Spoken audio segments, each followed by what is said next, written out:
Welcome. This is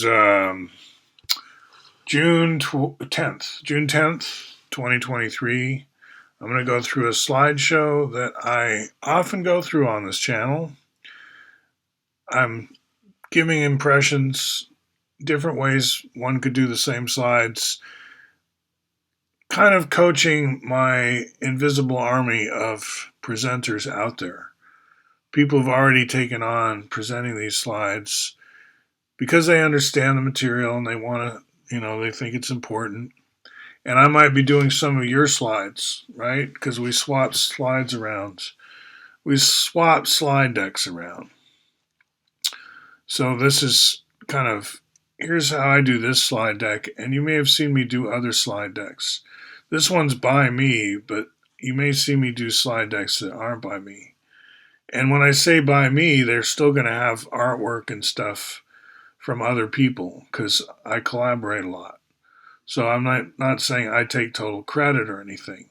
I do take credit for this particular picture of the climatron in the St. Louis Botanical Garden. But, this is a good example of, this is where I talk often about how Fuller was famous for the dome. And that's where a lot of people's knowledge of the guy stops. He's a famous futurist known for the geodesic dome. This is a slideshow more about some of his other discoveries, mathematical discoveries, that aren't widely known because people stop with the dome. It's like, that's enough. That I've got what I need. But, he's kind of hands off with the dome in later life. He had a lot of business contracts, especially with the Pentagon, line, defense early warning, radomes, stuff like that. There's companies involved. But like for this one, like there were other people doing engineering and stuff.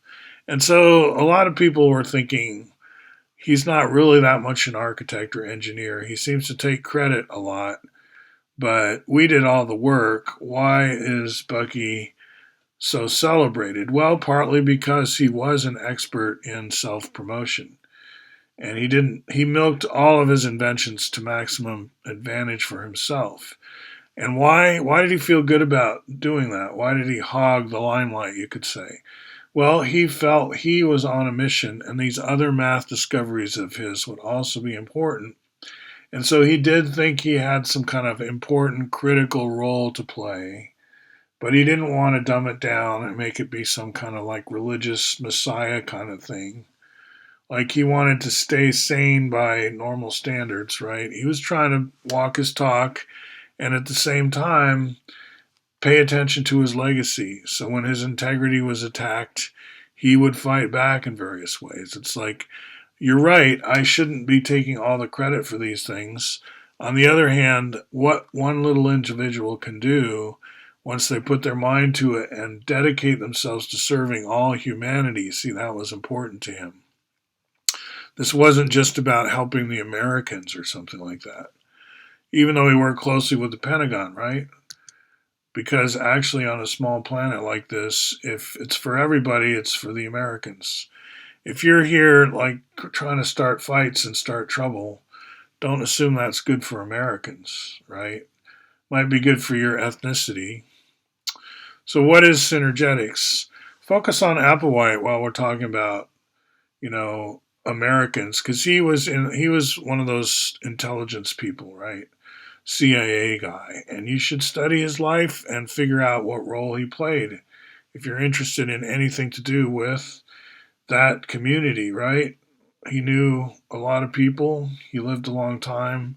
He was the classic Georgetown CIA officer. So he worked his whole life with Fuller, though, not just on Synergetics. And he wrote a whole book about what it was like to write this book, Synergetics, with Fuller, 2 volumes, and on top of that, Synergetics Dictionary. So I always start the slides, if you could call this the start, by explaining the relationship between Fuller's way of doing volume computations and the normal XYZ way, wherein this cube would normally have a volume of what? Second root of 2 to the third power, right? Because it's a cube, all edges same, and one of the edges we've given second root of 2, which means they're all that. So you just multiply height, width, depth, and you've got second root of 2 to the third power. However, what Fuller wants this cube to have is a volume of 3 exactly, and he wants that tetrahedron inside to have a volume of 1 exactly. And you can get into an argument, doesn't he mean 8 then? Because he's got edge of 2 for that tetrahedron, so even for Bucky, isn't this 2 frequency?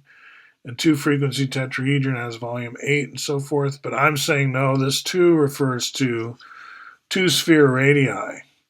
Like you see here, radius equals 1. So there's only one sphere. Well, there's 2 spheres side by side, 1 sphere at each corner of this tetrahedron. You can't fit 8 spheres of that length such that they touch each other around the cube. You want just bigger spheres that meet right in the middle of the mid-edges like this. 4 balls that are all intertouching. That corresponds to this tetrahedron of 4 balls. But we don't see the balls. But since the radius is 1, we can say the diameter is 2. So we're saying that when you pack 4 balls together and get a tetrahedron, it's like this one inside here, inside the cube, and those 2's refer to 2 radii. So there's 1 sphere diameter length connecting these corners using the dark lines. And that's what he wants Fuller to be volume 1, and therefore the cube would be volume 3, but that's not. We do know that the tetrahedron has 1/3 the volume of the cube. So if the outer cube were 3, then sure, that tetrahedron would be 1. But with these dimensions and that outer edge of second root of 2, which it'd have to be if the diagonal or hypotenuse is 2, that would not give us a volume of 3. So that sets up a tension. How can Bucky be right? How could he have all these honorary degrees? Didn't anyone catch him doing the math wrong? I mean, how could he get so far with such basic misunderstandings, right? How can that tetrahedron of edges 2 have a unit volume? Because 1/3 of the cube's volume, second root of 2 to the third power, is not 1, right? That's what I'm writing down here. Again, this can't be right, can it? Or is there a way? And the way is to change how you do multiplication, how you do third power. You don't treat right angles the same way. You basically treat 60-degree angles the way that you have been treating 90-degree angles. So if I look at some slides, for example, Martian math, if we start with a triangle, think of if we multiplied this way. On Mars, let's say we do 4 by 8. We close the lid and we say that green triangle has a volume of 30, not volume, area of 32. 32 what? 32 individual unit triangles, right? So 4 by 8 equals 32 is a picture of a partially filled in triangle. So we do a correlation for that. We do something similar in volume, right? So I'm going to find a tetrahedron like this one. And we're saying that 2 by 2 by 5, 1, 2, 3, 4, 5 intervals. 2 times 2 times 5 is 20. We know that. 4 times 5 is 20. But we don't show ourselves a picture of a cube in that case. We close the lid. We connect the terminals of these 3 at 60 degrees to one another edges, and then we say this internal tetrahedron has a volume of 20, as opposed to the entire thing, which is 5 to the third power, or 125. So once you make that change into how you think about second and third powering, then you can have a unit volume tetrahedron with edges 1 diameter, or 2 radii. Let's say a tetrahedron of edges 1 has volume 1.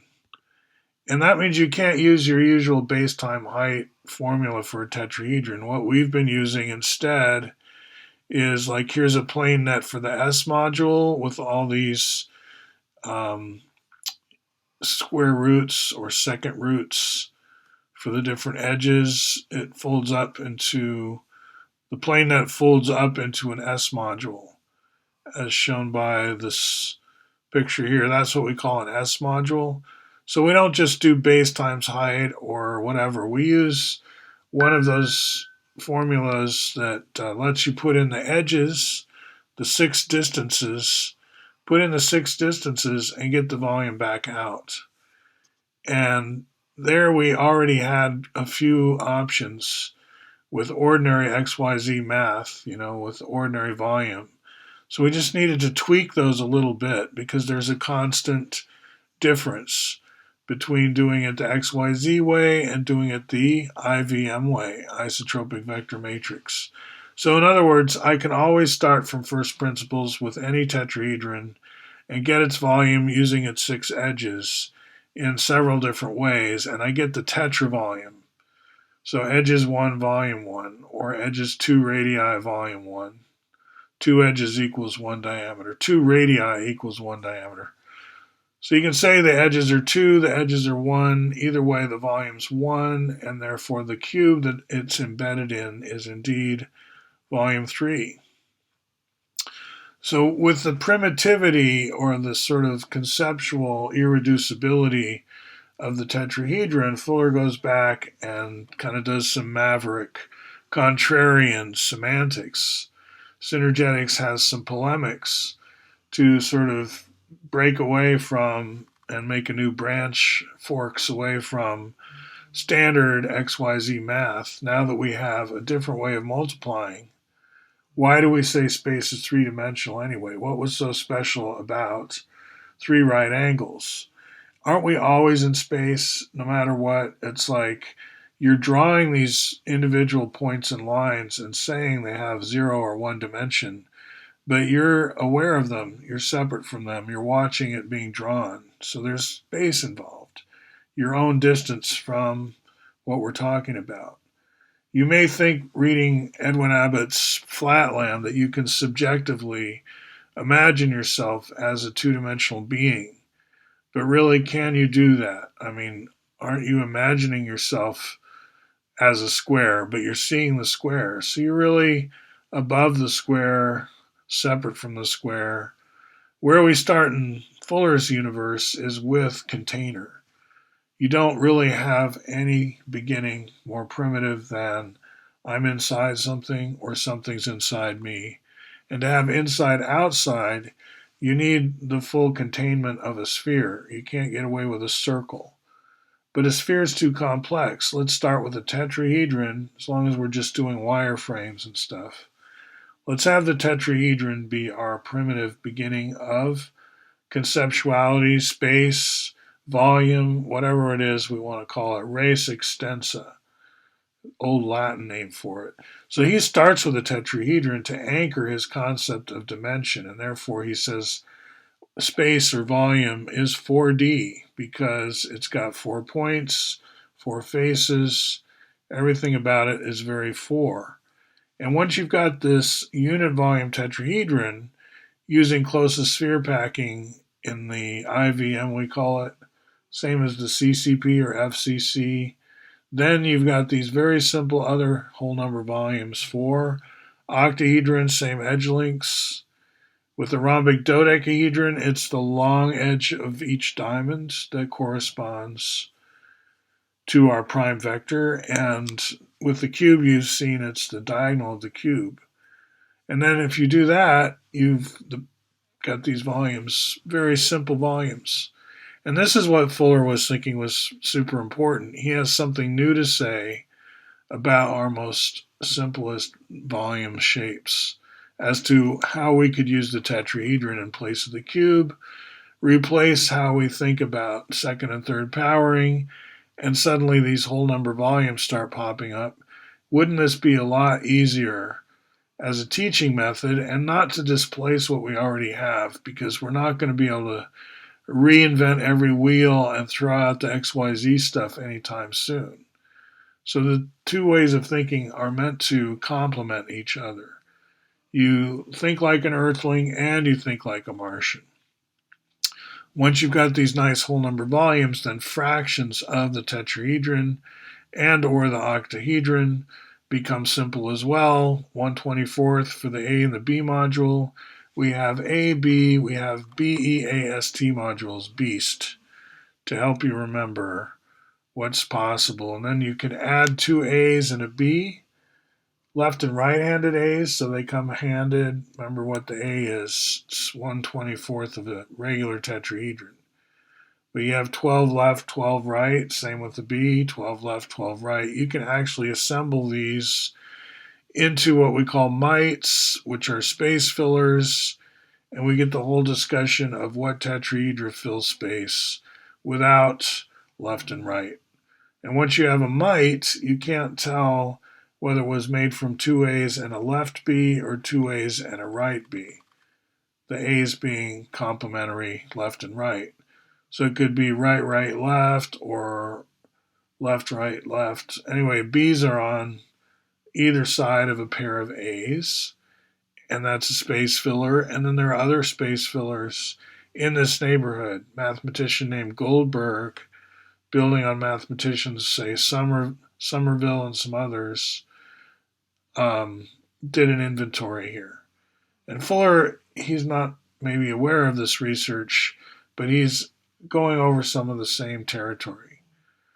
And so we should be able to fit together the puzzle pieces retroactively. Where does synergetics most closely dovetail with this or that other kind of math? Certainly in the geodesic sphere area, we found, again, overlap with Goldberg and others, right? So Fuller had a lot of interest in the math world. A lot of people were looking at it, but more at his domes than at this mite and unit volume tetrahedron stuff. Here we're encasing one of the IVM balls inside a rhombic tricontahedron. 30 diamond faces, which if you put crisscross in the center of each one, kind of blows it apart as a 30 times 4, 120 module sort of pizza with tetrahedral wedges for slices. And Fuller had the question, what is volume 5? Now that I've got, back to this diagram or back to that picture, 1, 4, 6, 3, what's a logical 5 in this picture? And I can hint at it in that there's a rhombic tricontahedron off to the side in that slide. But basically, the rhombic tricontahedron you see here that's just shrink wrapped around a IVM sphere has a volume, a tetravolume, since we do volume differently now, of a little bit more than 5. And we do the computations to find out what the scale factor would be if we want our rhombic tricontahedron to be exactly 5. It's a little bit different, so we do E modules and T modules. Same shape, slightly different size. One makes the volume 5 rhombic tricontahedron.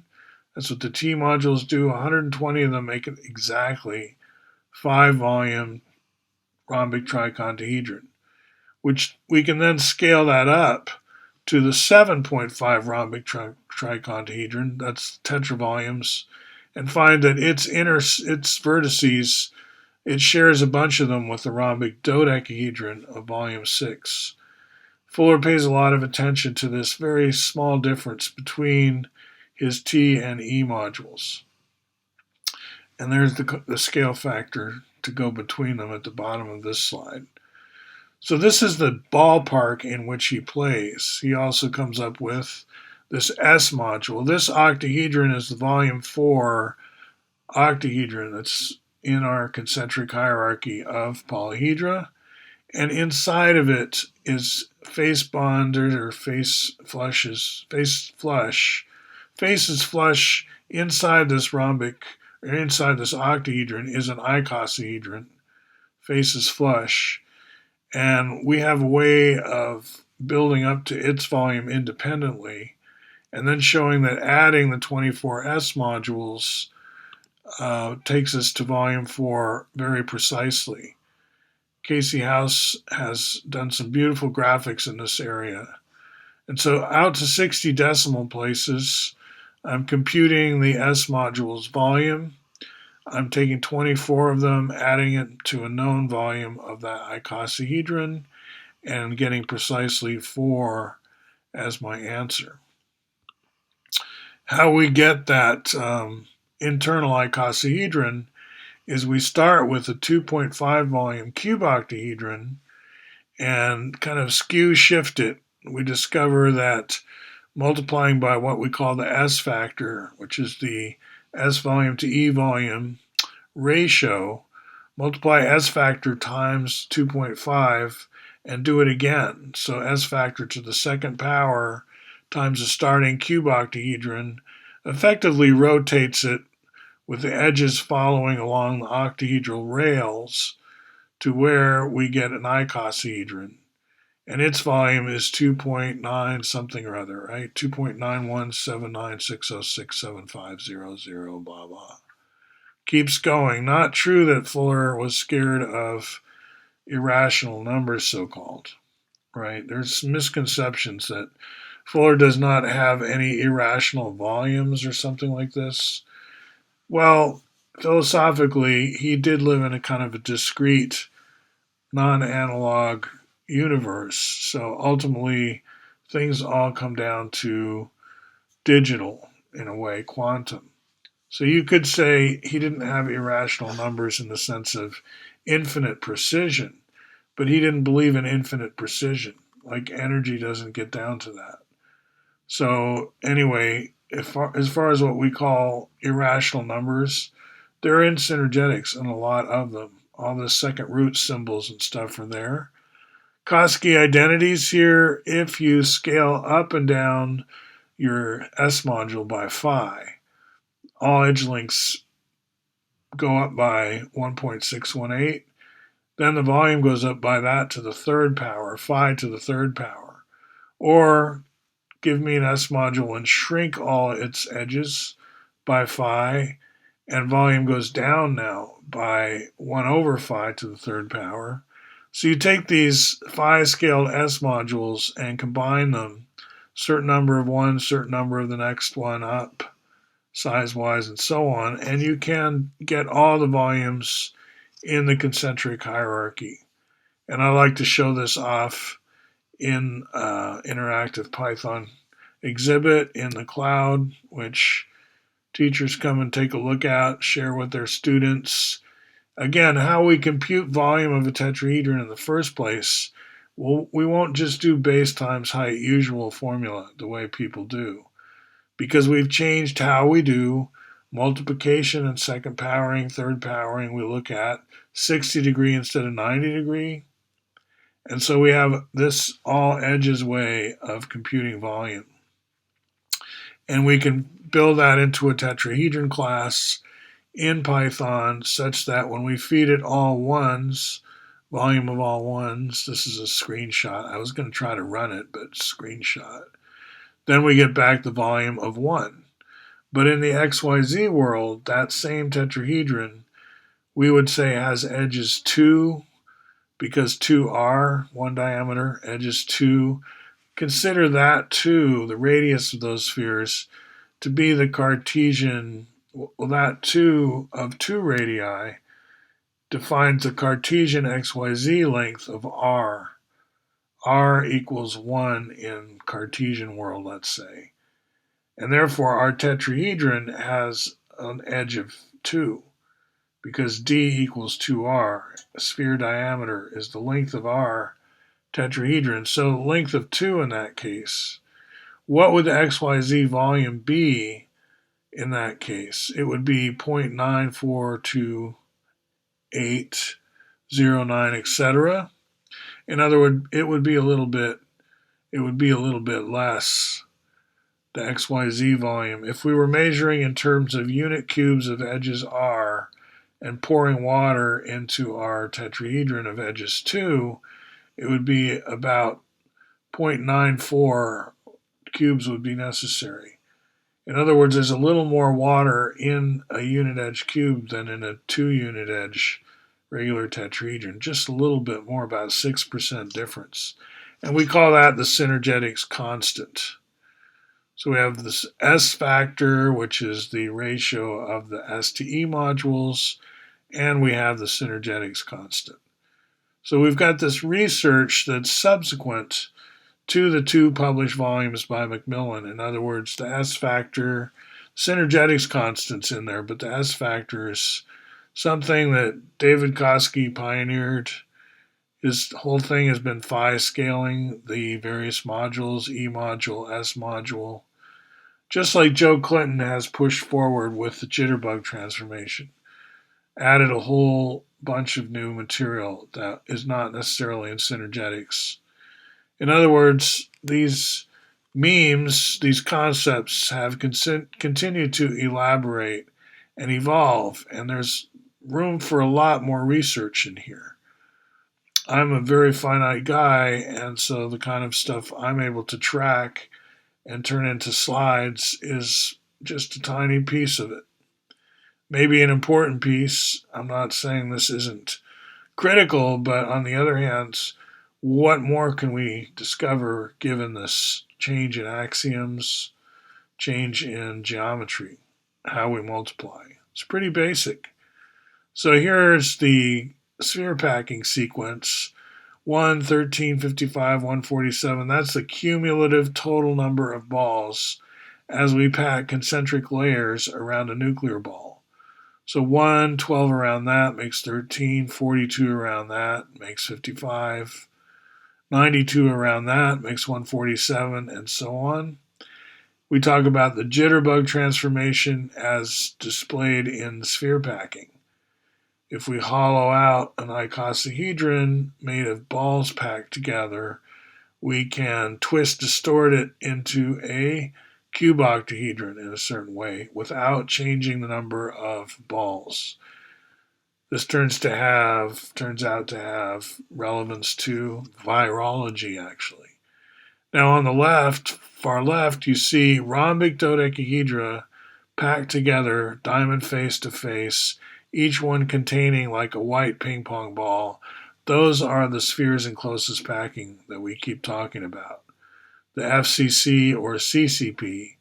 If you connect the centers of those balls with straight lines, you get a scaffolding called isotropic vector matrix made of octahedra and tetrahedra, twice as many tetrahedra, and the ratio of the volumes of those two is 1 to 4 for tetrahedron octahedron, and that's the same 1 to 4 in our concentric hierarchy. So you're really moving to sphere packing as part of your major context for synergetics and its hierarchy.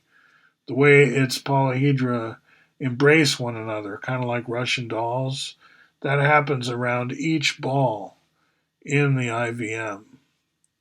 So Arthur Loeb, he was a close collaborator with Bucky in certain chapters and contributed to the Synergetics volumes in a couple of various ways. He was hoping Escher and Fuller would eventually get together and work on Synergetics. Escher passed away. Anyway, Loeb is talking here about how he got a lot of positive feedback for using this alternative approach to introducing sphere packing. Successive layers around an inner nuclear ball, 1, 12, 42, 92, 162. That turned out to be a valid sort of alternative way to introduce what's kind of a home base lattice in the crystallographic realm. Showing it on the right as well, but exploded out. The layers spread apart a little more. That's from Synergetics. Alexander Graham Bell, who's depicted here with his wife, had the same double insight about IVM, except he called them kites, and probably sphere packing too. How they go together, I'm not exactly sure if Bell worked in the sphere packing world, but he definitely created the IVM scaffolding as has Sam Lanahan, but in a different way, with a strategy of structuring. There are no center to center spokes connecting these balls. It's all more lateral, kind of precessional flextegrity, he calls it. And this has been another offshoot or fork in the Bucky Fuller corpus in a way. Just, there's a lot of history, a lot of architecture, a lot of geometric exploration, a lot of sculpture that you could trace it to Synergetics, even if you don't say Synergetics is the source of it. It's like not trying to give Fuller all this credit for stuff he didn't think of. It's just in sense of a topical area, Synergetics will take you, say, to tensegrity, even though Kenneth Snelson contributed mightily to that, independently of Fuller, and they used to have a rivalry. They used to fight about it, right? It's like it's that old thing about Fuller maybe trying to take too much credit and people needing to spank him down and say, know your place, guy. But then he's thinking, yeah, but this polyhedron stuff, it's really important. It's best that I be remembered as famous and a well known person. Otherwise, it's going to get lost or it's going to look like I swept myself under the rug and I don't want to do that. So Fuller's always battling to protect his integrity while various people who are, a lot of them, jealous of the intention that he seems to want to have and gets, they want to fight that, right? Fuller's no big deal. He's not the genius he was cracked up to be. But then do these people look at the math and they just look at the domes? Not that the domes aren't math. An acid test to see if people know Fuller and have been tracking him going forward is, do they know about quadre coordinates, caltrop coordinates, instead of the 6 spokes coming out in the form of a jack. This is the XYZ way of doing it. Any 2 vectors, basis vectors, are at 90 degrees or 180 degrees, and there are 6 of them, 6 spokes, positive and negative. With caltrop, any 2 vectors are at like 109.47 degrees to the corners of a regular tetrahedron from its center, and you can do linear combinations on those 4 basis vectors of the caltrop and get to any point in space with all positive numbers. Kind of like you only have to use forward shooting jets to make this tetrahedron go in any direction or go into any place, right?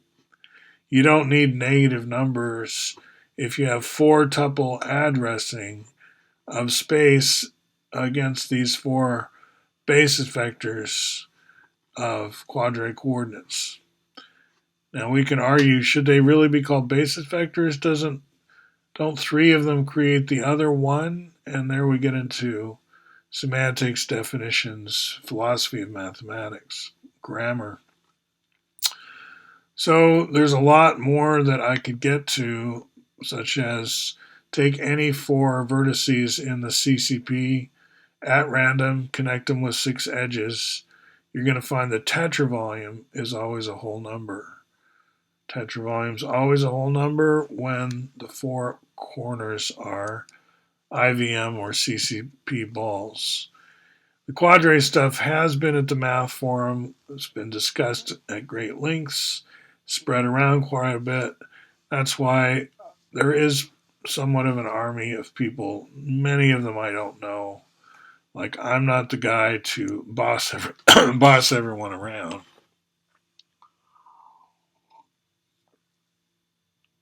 I just put resources out there. I don't take credit for quadres either as my invention. It's just I took the ball and ran with it in terms of creating Python code. And then getting back to what is synergetics? Is it Euclidean geometry? I would say not, but it's close. There's a lot to overlap with other geometries, but in this passage I'm showing on screen, it's H.S.M. Coxeter, a famous geometer, a Euclidean geometer, saying, my stuff is not the same as the Einstein stuff. People talk about four dimensions a lot. They don't necessarily make it clear enough to the world that we have at least two namespaces that both attach meaning to four dimensional, but they don't do it in the same way. Either mathematically or semantically, Einstein's 4D is not the same as Euclid's 4D. And then Euclid's extended Euclideanism can be 5D, 6D, 24 dimensional, however many dimensions you want. That's Euclidean in the sense of same distance formula, just more coordinates. Anyway, that whole way of doing things is not the Einstein way of doing things. And here Coxeter is saying these are separate namespaces. And then I'm coming along and saying, yeah, and Bucky's way of talking about dimension is yet a third namespace. His 4D is not Coxeter's 4D, is not Einstein's 4D. But that doesn't keep these people from becoming friends. It's not either or. The thing about maths is it's plural. Multiple people have multiple meanings. Coxeter and Fuller, they worked together. Coxeter and Fuller actually had kind of a stormy relationship at first, but they got to be friends over time. And Fuller dedicated Synergetics to Coxeter. And Einstein and Fuller had a relationship as well. Fuller was getting a lot of pushback on his first book because he talked about Einstein's stuff, and people like, what, you think you understand Einstein? You think you're some kind of genius? You need to pipe down or back off. But Fuller went direct to Einstein with his manuscript, and Einstein liked it and pretty much endorsed Bucky, which kind of shut up the publishers. They ended up publishing Nine Chains to the Moon. So in this slide, I'm again reminding us that we multiply differently, both in area and in volume. This comes under the heading of Martian math.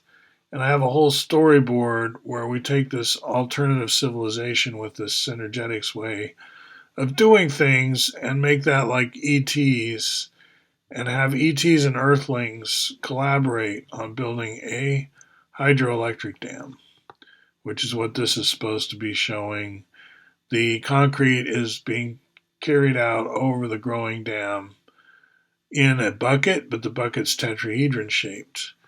Because in compromising with the Martians who want to work on this with us, and it might not be that they're really Martians, of course. It's up to your imagination. But in this Martian math discipline, as I call it, we are encouraged to brainstorm science fiction fantasies and include a lot of math, but in an imaginative scenario. And here it's ETs and Earthlings working together to build a hydroelectric dam, partly because I want to get into all that electrostatics, electrodynamics of hydroelectric power generation. So let's get into that fairly early in the curriculum.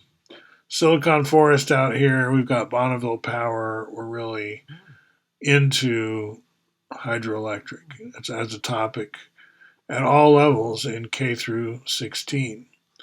So another way of looking at things is to say this is our volume 1 where all edges are the same, although the complementary tetrahedron would also have volume 1. We call this a tetrabook. You think of two book covers splayed open at 180 degrees, two triangular book covers wide open on the table, and then a single page, same size triangle as the book covers, that kind of wags back and forth from tip to tip, makes an arc. So there's two more edges always implied from one book cover tip up to the page tip and then back down to the opposing page cover tip. So you've got these two tetrahedrons partitioned by a single page that wags back and forth. And we need to identify when the tetrahedron becomes 1. And if we call that 1, what would be its volume when it's at full height? In other words, when the page is vertical. When the page is vertical, we get the unit volume of the R-edged cube, the unit radius edged cube. Whereas when the tetrahedron is all regular and the edges are two radii, it actually has a slightly less volume. It's like square root of 8, 9 instead of 1. Second root of 8, 9. Synergetics constant is second root of 9 eighths. And its reciprocal will get you back and forth between the XYZ and IVM volumes of a shape. So that's the synergetics constant again. We repeat it again down below. It's derivable from this cube of second root of 2 to the third power and the cube of volume 3. Given the two ways we have of conceptualizing multiplication, that second root of 2 to the 3 to the second root of 2 to the third power versus 3 becomes our constant, becomes our synergetics constant for going back and forth between XYZ and IVM volumes. There you see synergetics constant to the third power is what I'm talking about. 1.606600172. And you can see here where Fuller was already thinking in these terms in 1950. So I'm not trying to take credit for the synergetics constant, but the S factor is a little different. He doesn't talk about that explicitly. Okay, so his language is different. He thought, in order to help all humanity in the shortest possible time, I need to work on myself and turn myself into the character that would help make those events occur. So I need to be some kind of genius, apparently.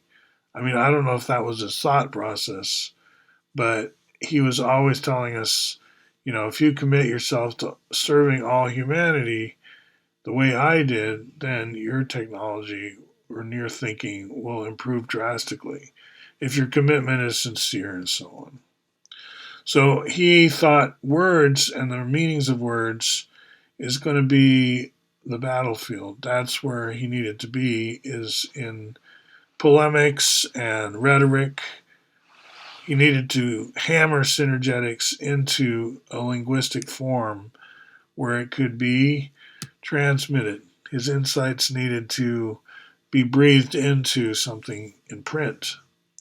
So that's where synergetics came in, and that's where a lot of this thinking I'm giving you about dimension comes from. But here we have a letter from Darcy Thompson, way back in 1918, May 20th, to Bertrand Russell, and he's having the same qualms about whether we really call our current space three-dimensional if it wasn't for gravity and the way we're sort of held down and right angles become so important. But he says, I'm probably going to think I live in a four-dimensional space if I'm just swimming around kind of like a flatworm, like this Escher picture. If that's your universe, isn't the tetrahedron closer to your unit than any kind of cube? This is the tetra-octa universe. There's a tetra-octa museum, actually, that might be going out of business for now, but it had a good run, right? Just like Sam Lanahan had a pop-up gallery featuring fluxtegrity. So it's a non-Euclidean geometry, this synergetics, because everything's a tetrahedron, everything has volume, everything has an inside. Of course, you can roll the tetrahedron out like it was made of clay and get as thin as you want a wafer pancake or something like this, a sheet of paper. But you don't need it to go to infinity. And you don't need it to be infinitely thin. You just need it to be like paper, which is thin but not infinitely thin. And ditto for all our experiential objects. Why not define our geometry not as an idealization we never encounter, but according to the phenomena that are actually part of our experience. Everything has an inside, you could say, down to the photons and stuff. So, again, more about his use of language, his use of the word system versus structure and stuff. It's not like he's telling us we have to talk the way he talks. It's more like, if you want to get into my head, learn how I talk, right? And you may evolve a completely different talk for your native use, your private sky, whatever, like that. So he's proposing a sort of new language, you could call it. That's partly why his books are so verbose. They're not verbose because they're wasting space. They're attempting to communicate a way of thinking, a way of talking, and his 4D brand mixes in with that. It's a project to make his mark, and he thinks an important one of lasting value that should be treasured. But it's hard to say that of your own work. You need to be judged, you need peer judges, and that's partly what I've been providing is peer review. So he had this symbol on the left going way back to 1928, 4D. And then he comes forward in time per this book by Linda Dalrymple Henderson, professor of art history in Austin or University of Texas, showing his use of 4D in conjunction with any number of others around the 1900s. There's a lot of ferment around this whole concept of dimension, and Fuller was a part of it. Now, how hopeless was his mission is his desire to be remembered as a great futurist who was also a pioneer in geometry, mathematics. Is that something that's doomed to failure? And I turned to the Don Quixote story and also to this XKCD cartoon, which has echoes of Mars attacking, right? Worlds in collision by, or world at war. Wait, what was the H.G. Wells title when the Martian, the one he read on the air? H.G. Wells wrote it, and Orson Welles read it on the radio. It scared a lot of people. Anyway, in that sense, the ominous advance of the Martians to me represents that our geometry is coming along nicely. We have growing awareness of it. And so it's not like we're the losing side here. We're not Don Quixote, we're the windmills here. We're the giants, right? That's the story, the fable. The windmills are actually giants, but he sees them as windmills. Something along those lines. So Grunch of Giants, one of Fuller's better, more famous works, I would recommend as follow-up reading along with Synergetics itself, my website, and so on. And if you want to present these slides, there's a link. Go right ahead. My thanks to Jay Baldwin, Ed Applewhite. He and I had quite a fun relationship. I sent him a lot of my writings, and he became somewhat of a fan, I would say. Maybe didn't start out that way, but, it takes time to get to know somebody. So that was a good relationship, and same with Jay Baldwin. We had some good times. All right, so that's the slides, and feel free to contact me if you would like more information. We'll talk to you soon.